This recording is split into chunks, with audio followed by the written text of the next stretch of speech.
സാഹിത്യകാരനും മാധ്യമ പ്രവർത്തകനുമായ അക്ബറിന്റെ പുതിയ പുസ്തകം നിന്നെക്കുറിച്ചുള്ള കവിതകളുടെ പ്രകാശനം അടിമാലിയിൽ നടന്നു.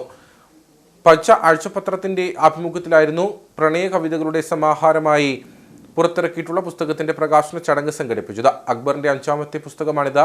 നോവലിസ്റ്റ് പുഷ്പമ്മ പുസ്തക പ്രകാശനം നിർവഹിച്ചു. ജീവിത വഴിയിലെ ചുറ്റുപാടുകളെ എഴുത്തിനോട് ചേർത്തുള്ള രചനാശൈലിയാണ് സാഹിത്യകാരനായ അക്ബർ നീര്യമംഗലത്തിൻ്റെത്. അക്ബറിൻ്റെതായി ഒടുവിൽ പുറത്തിറങ്ങിയിട്ടുള്ള പുസ്തകമാണ് നിന്നെക്കുറിച്ചുള്ള കവിതകൾ. പട്ടാമ്പി ലോഗോസ് ബുക്സ് പുറത്തിറക്കിയിട്ടുള്ള പുസ്തകത്തിന്റെ പ്രകാശനം അടിമാലി ലൈബ്രറി ഓഡിറ്റോറിയത്തിൽ നടന്നു. Kerala vision news chairman PSCB പ്രകാശന ചടങ്ങ് ഉദ്ഘാടനം ചെയ്തു. കവിതകൾ 5ാമത്തെ പുസ്തകമാണ് ഇവിടെ പ്രകാശനം ചെയ്യുന്നത്. നല്ല ഒരു സദസ്സിൽ തന്നെ അത് പ്രകാശനം ചെയ്യാൻ കഴിഞ്ഞുവെന്നാണ് എനിക്ക് തോന്നുന്നത്. പ്രത്യേകിച്ച് തെരഞ്ഞെടുപ്പ് നടത്താം. അതുകൊണ്ട് കൂടുതൽ സമയം ചെലവഴിക്കുന്ന അടിമാലിയെ തെരഞ്ഞെടുക്കുന്ന ഇടുക്കിയെ നമ്മൾ എടുത്ത് പരിശോധിക്കുമ്പോൾ ഇടുക്കി വലിയ കലാകാരന്മാരുടെ കണ്ടിരുന്ന നാടാണ്. പക്ഷെ ആ കലാകാരന്മാരെ കൂടെ എല്ലാവരെയും കൂടെ ഒന്നിപ്പിച്ച് കൂട്ടി കൊണ്ടുപോകാൻ ഇത്തരമൊരു വേദിയിൽ കൂടുന്ന എല്ലാവരും കൂടെ ശ്രമിച്ചാൽ കുറെ കൂടി നല്ല നിലയിലേക്ക് കിട്ടുന്ന കലാകാരന്മാരെ വളർത്തിയെടുക്കുവാൻ കഴിയും. അറിയപ്പെടാത്ത ഒരു കലാകാരനെ നമ്മുടെ കയ്യിൽ ഉണ്ടാവുന്നുണ്ട്. ആ കലാകാരന്മാരെ കൂടെ പ്രോത്സാഹിപ്പിച്ച് നമ്മൾ കൊണ്ടുവരേണ്ട ആവശ്യകത നടന്നു നിൽക്കുകയാണ്.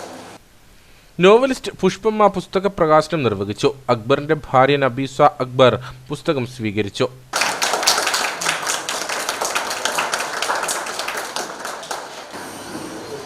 അത് പ്രകൃതിയായിക്കോട്ടെ എന്തുമായിക്കോട്ടെ അതിനെ പ്രണയിക്കാൻ കഴിയുന്ന ഒരു മനസ്സുണ്ടെന്നുള്ളതാണ്.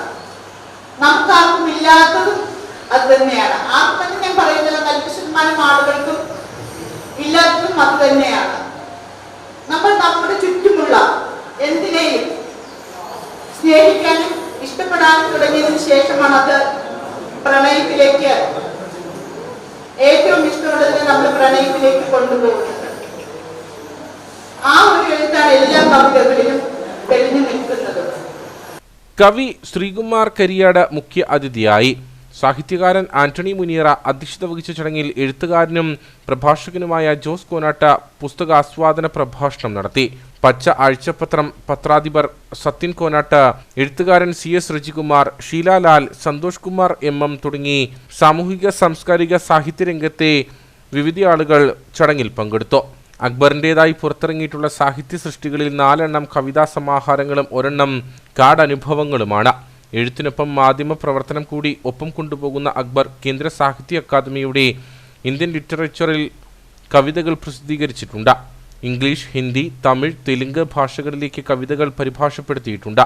നാഷണൽ ഓർഗനൈസേഷൻ ഫോർ സോഷ്യൽ എംപവർമെന്റിന്റെ സാഹിത്യ പുരസ്കാരം, സംസ്കാര സാഹിതി അവാർഡ്, പുരോഗമന കലാസാഹിത്യ സംഘം ആദരം എന്നിവ ലഭിച്ചിട്ടുണ്ട്. നബീസയാണ് ഭാര്യ.